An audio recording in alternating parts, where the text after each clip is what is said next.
ka ba ang minimum wage earner na naghahanap ng bahay dito sa Cavite? Nang walang down payment, walang equity, walang reservation fee, at mababa ang monthly amortization through Pag-ibig Financing pa? Kung yes ang sagot mo, tara, house tour tayo!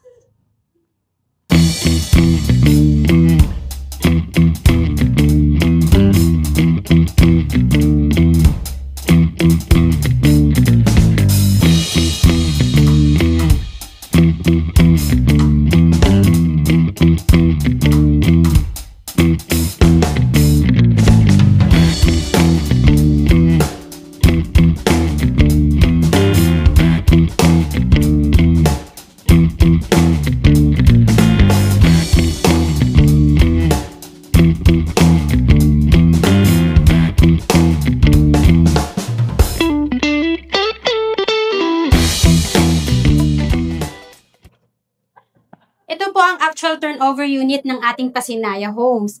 Bare finish turnover po ito. Plain cement finish po yung ating flooring. And then, naka-plain cement finish din po ang ating wall. At ang ating pong ceiling is naka-slab po ito. So, yun. Dito po, ito yung magiging living area natin. May isa pong bintana po tayo dito. And then, dito naman, sa area na to, nandito po ang ating countertop. May tiles na rin po siya, may stainless sink, at may faucet din po dito upon turnover.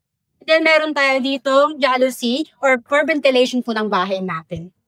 Puntahan muna natin itong toilet and bath. Sa toilet and bath po, ang ating door is plastic PVC. And then, ito po yung ating toilet and bath dito sa Pasinaya Homes. Bare finish po yung kalahati ng ating wall. Ganyan, bare finish po yan. And then may tiles po tayo dito sa flooring. And then, ito po, 1, 2, 3, 4. 4 tiles po ang nakalagay po dito sa ating ano. Meron din po tayo dito water closet and lavatory. Then, kasama na rin po yung ating faucet. Then, meron din po tayo dito electrical switches and receptacle po. Tara, dito tayo sa ating service area. Sa service area po natin, meron pa tayong setback dito na 1 meters. And then, may free po tayo na rainwater collection system. Tara po. So, punta naman tayo dito sa ating second floor.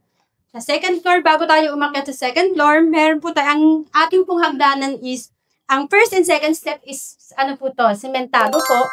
And then, yung succeeding po is metal. Tara.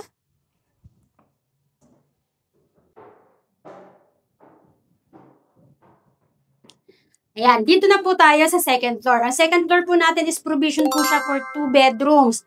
May bintana po tayo na 3 bintana na jalousie po ang ating bintana.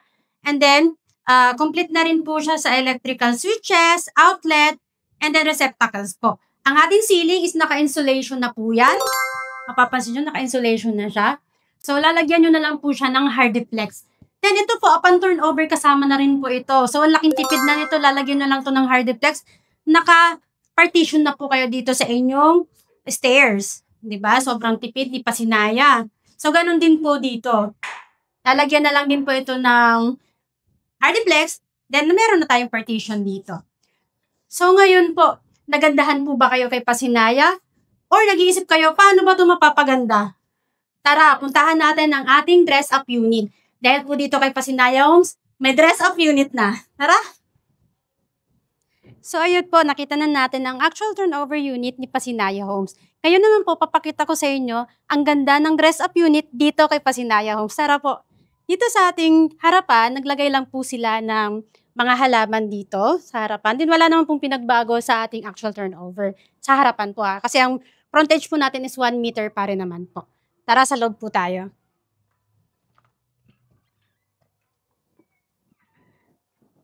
Ayan, di ba? Ang ganda ng Pasinaya Homes. Na-imagine nyo po ba na magiging ganito yung bahay nyo? At dito yung ating living area. Dito naman nilagay yung ating TV console. And then meron po tayo dito mga shelves na nilagay po sa ilalim ng inyong hagdanan. So, ang ganda, di ba? Dito naman ang ating countertop. Dito nilagyan din siya. And then nagkaroon lang dito ng mga shelves. At ito, dito rin naman nilagay yung kanyang split type aircon. Dito tayo sa ating toilet and bath. Sa toilet and bath naman, sino bang mag-aakala na magiging ganito kaganda yung toilet and bath? Sa toilet and bath, naglagay po siya ng divider sa shower. And then dito po, naglagay tayo dito ng cabinet na meron pong salamin. And then dito rin po sa ilalim ng ating lavatory. Diba? Ang ganda na. Tiles na po siya hanggang taas na, naka-tiles na. And then naglagay lang po dito ng tiles na may design. So, ayan, diba? Tara po. Second floor tayo. Sa second floor naman, binago lang po yan, nilagyan ng tiles, yung first and second step po natin. Then yung ating succeeding na step po natin is pininturahan lang po ito. Tara. Ayan, di ba po dito sa second floor is provision for 2 bedrooms. Ngayon po, naging 2 bedroom na dito sa ating dress-up unit. Unahin po muna natin ito. So, sa ating dress-up unit, 2 bedrooms na nga. Dito po, nilagay dito ang ating queen-size bed. Then, ayan, nilagyan lang po siya ng wallpaper dito sa area na to. Naglagay din ng split-type aircon.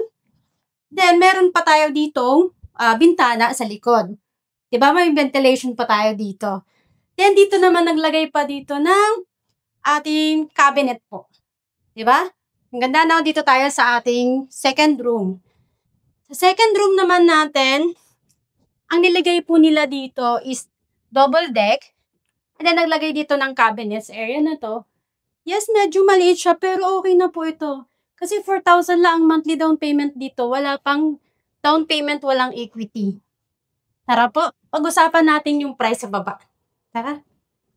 So, ayan, future homeowners, nakita nyo na ang actual turnover at dress-up unit ni Pasinaya Homes. Diba ang ganda kapag nabihisa na ang bahay dito sa Pasinaya Homes?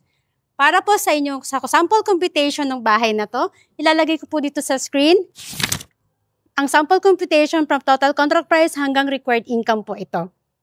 No down payment, no equity, no reservation fee. Diba? Ang mura ng bahay na to. For more details and pre-house viewing, message me sa aking contact number na naka-flash sa screen at sa aking social media account na nasa comment section naman. Kung ngayon ka pa lang napapadalaw sa aking YouTube channel, please don't forget to like, subscribe, and hit mo po yung bell button para updated kayo sa bagong project katulad po nito. Once again, this is Julian Salvador, your bridge to your dream home. See you soon, future homeowners!